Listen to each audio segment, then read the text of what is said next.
சிறகடிக்க ஆசை சரியில்லை டுடே எபிசோட்ல விஷயத்தை தெரிஞ்சுக்கிட்ட உடனே மீனாவும் முத்தவும் நேராக அந்த சிந்தாமணியை தேடிட்டு போகிறாங்க. உன்னை தேடி உன் வீட்டுக்கு தான் வந்தோம் அப்படின்ற மாதிரி சொல்லிடுறாங்க.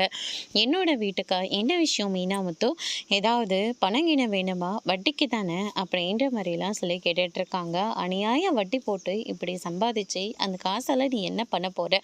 அடுத்தவங்க பாவத்தை நீ எதுக்காக சேர்த்துக்கிற அப்படின்னு சொல்லிட்டு எல்லாருமே நம்ம சிந்தாமணியை முடிச்சு திட்டிக்கிட்டு இருக்காங்க. அதுக்கு அடுத்ததான் பார்த்தீங்கன்னா, என்னோட தொழிலே அதுதானே, அப்போ தானே வாழ்க்கையில் ஜெயிக்க முடியும் அப்படின்ற மாதிரிலாம் சொல்லிக்கிட்டு இருக்காங்க. உன்ன மாதிரி அநியாய வட்டி போடுறவங்களாம் நல்லா தான் இருக்காங்க. ஆனால் எங்களை மாதிரி யாருக்கும் எந்த கெடுதலும் வரக்கூடாதுன்னு நினைக்கிறவங்களுக்கு தான் கடவுள் இவ்வளோ கஷ்டத்தை கொடுத்துட்ருக்காரு அப்படின்ற மாதிரி சொல்லிடுறாங்க. இப்படியெல்லாம் பேசுறதுக்காக தான் என்னை தேடிட்டு வந்தீங்களா அப்படின்னு சொல்லிட்டு கேட்கவும், எதுக்காக ஃபைனான்ஷியல் கிட்ட உன்னோட பணத்தை கொடுத்துட்டு அந்த பணம் அவரோட இதுன்னு சொல்லி எங்கள் வீட்டாளுங்களை ஏமாற்றி பத்திரம் உன் கையில் தான் இருக்குது. ஆமாம், பத்திரம் என் கையில் தான் இருக்குது. ஸ்ட்ரைட்டாக நான் மாஸ்டர் கிட்ட அந்த பணத்தை கொடுக்க முடியாது. ஏன்னா அவங்க தெரிஞ்சவங்களாம் இருக்காங்க. அதுக்கப்புறம் வட்டியும் வாங்க முடியாது, அசலையும் வாங்க முடியாது. அதனால தான் இப்படி சுற்றி வளைச்சி பணம் கொடுக்க வேண்டியதாக இருக்குது அப்படின்ற மாதிரி சொல்லிடுறாங்க. நேரடியாக கொடுத்தா தெரிஞ்சவங்கன்னு சொல்லிட்டு வட்டியை கூட கொடுக்க மாட்டாங்க அப்படின்ற மாதிரி சிந்தாமணி சொல்லிக்கிட்டு இருக்காங்க. சரி, இப்போ உனக்கு அந்த பணத்தை நாங்கள் கொடுத்துட்றோம், மரியாதையாக அந்த சீல் வச்சு இருக்கிறத எடுத்துகிட்டு எங்கள் மொத்த பேரையும் உள்ளே வரவையே அப்படின்ற மாதிரியே சொல்லிடுறாங்க. அதெல்லாம் முடியவே முடியாது. பணத்தை எப்படினாலையும் கொடுத்துருவீங்க. ஆனால் எனக்கு தேவை பணம் கிடையாது, வேறு ஒன்று தேவை. எந்த சங்கத்து மூலிமா நான் அவமானப்பட்டு அசிங்கப்பட்டு வந்தனோ அதே சங்கத்தில் நீ அந்த தலைவர் பதவிக்கு எனக்கு வேண்டாம் அப்படின்னு சொல்லிட்டு பயந்து ஓடி போனோம். அந்த பதவியில் நான் உட்காரணும். அப்போ தான் உங்கள் வீட்டு பத்திரத்தை உன் கையில் என்னால் கொடுக்க முடியும் அப்படின்ற மாதிரி சொல்லிடுறாங்க.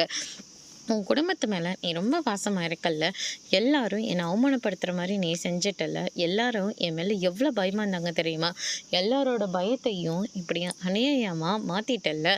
அதனால் நீ எல்லாரும் முன்னாடியும் தலை குனிஞ்சு அவமானப்பட்டுக்கிட்டு போகணும்.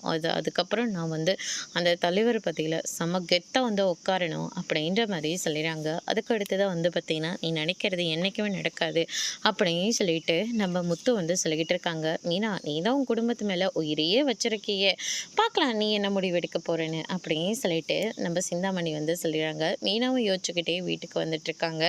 அதுக்கு அடுத்து தான் நம்ம விஜயாவும் வீட்டுக்கு வராங்க. என்னாச்சு அப்படின்னு சொல்லிட்டு கேட்கவும், அங்கே பார்த்தீங்கன்னா நம்ம விஜயா தூங்குறதுக்காக கொசுவலை இப்படி எல்லா ஏற்பாடும் நம்ம சந்திரன் பண்ணிகிட்டு இருக்காங்க. என்ன பண்ணிக்கிட்டு இருக்கீங்க நீங்கள்? அது வீட்டில் வசதியாக இருந்தவங்க, ஆனால் இங்கே ஒரு பாயில் தான் நம்ம படுக்க வேண்டியதாக இருக்கும். அதனால தான் சத்யா உங்களுக்காக இது எல்லாத்தையும் வாங்கிட்டு வந்திருக்கான் அப்படின்ற மாதிரி சொல்லிடுறாங்க.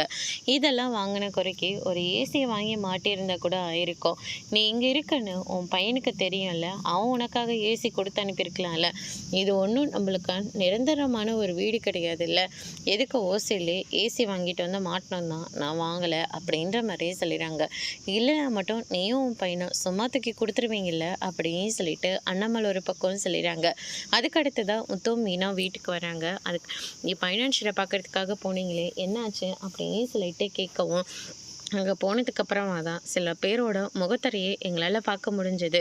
அந்த பணத்தை மனோஜ்கே அந்த ஃபைனான்ஷியல் கொடுக்க கிடையாதுப்பா, இதுக்கு பின்னாடி வேறு ஒருத்தர் இருக்காங்க அப்படின்ற மாதிரியே சொல்லிடுறாங்க. என்னடா சொல்கிற அப்படின்னு சொல்லிட்டு கேட்ட உடனே நடந்த எல்லா விஷயத்தையும் சொல்லிக்கிட்டு இருக்காங்க.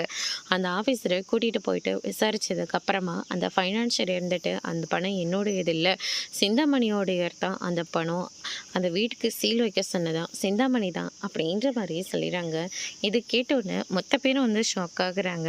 மீனாவோட பதவியை கேட்டுதான் அந்த அம்மா இப்படியெல்லாம் பண்ணிகிட்ருக்கு, அது மட்டும் அதனுடைய நோக்கம் கிடையாது, அந்த வீட்டை நம்மக்கிட்ட கொடுக்கவே கூடாதுன்னு சொல்லிட்டு தான் அந்த வீட்டுக்கே அந்த அம்மா சீல் வச்சு விட்டுருக்கு அப்படின்ற மாதிரியே சொல்லிடுறாங்க. இதை கேட்டோன்னே மொத்த பேரும் ஷாக் ஆகுறாங்க. நீ நினச்சவங்க எல்லாருமே பாரு உனக்கு எதிராக தான் இருக்காங்க, ஆனால் நீ யாரை எதிரியே நினச்சிட்ருக்கியோ, கௌரவ குறைச்சலை நினச்சிட்ருக்கியோ அவங்க தான் நம்மளை வாழ வச்சிட்ருக்காங்க அப்படின்ற மாதிரி அண்ணாமலை சொல்லிக்கிட்டு இருக்காங்க. இருக்காங்க. அதுக்கு அடுத்ததான் வந்து பார்த்திங்கன்னா மெயினாக இருந்துட்டு நம்ம குடும்பத்துக்காக நானும் இந்த சீட்டில் உட்காரலங்க, அந்த தலைவர் போஸ்ட்டை அந்த சிந்தாமணிக்கே கொடுத்துடலான் இருக்கேன். உன்னை நம்பி ஓட்டு போட்டவங்க நீ இருக்கிறன்ற தைரியத்தில் தான் அந்த சிந்தாமணிக்கிட்ட போராடிட்டு இருக்காங்க. அதுக்கப்புறம் நீ இப்போ ராஜினாமா பண்ணிட்டேன்னா வச்சுக்கோயேன், மறுபடியும் அவங்கள அடிமை கொத்தா அந்த சிந்தாமணி ஆக்கிடுவாங்க. நம்ம குடும்ப பிரச்சனை இப்படி இந்த அளவுக்கு தெரியும் நமக்கு தெரிஞ்சா, இல்லை இல்லை அந்த பத்திரம் எங்கே இருக்குது, ஃபைனான்ஷியல் கிட்ட தான் இருக்க நம்ம நினச்சிட்டு இருந்தோம். ஆனால் கடைசியில் அந்த சிந்தாமணி கிட்ட இருந்தது. கடவுள் மாதிரியே அந்த ஆஃபீஸர் வந்து நமக்காக உதவுனாரு.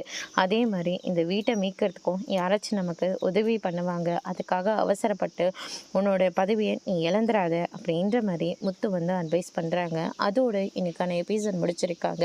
இனி சிறுகடிக்க ஆசை சரியில்லை, அடுத்தடுத்து என்னெல்லாம் நடக்க போகுதுன்றதை வெயிட் பண்ணி பார்க்கலாம். தேங்க்யூ.